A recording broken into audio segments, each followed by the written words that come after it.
Friends, what if some idea is rolling in your mind? What if you want to exercise an idea but you do not have right path?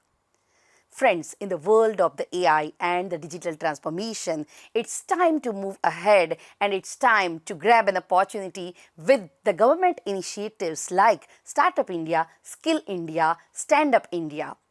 It's time to move towards the startup and entrepreneurship. Hello friends, this is Dr. Nilam Panchal from Gujarat University and I welcome you all in this course on Entrepreneurship Development.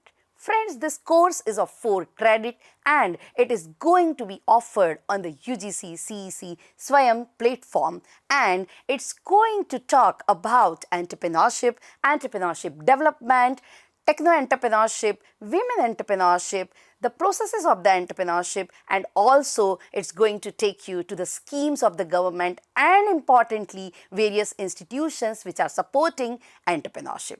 Friends, we will take you to the visits to the different organizations. We will take you to the case studies and importantly the classroom discussions will be a part of the course. So, you should not miss the chance to enroll the course. So, what are you waiting for? Let's go ahead. Thank you.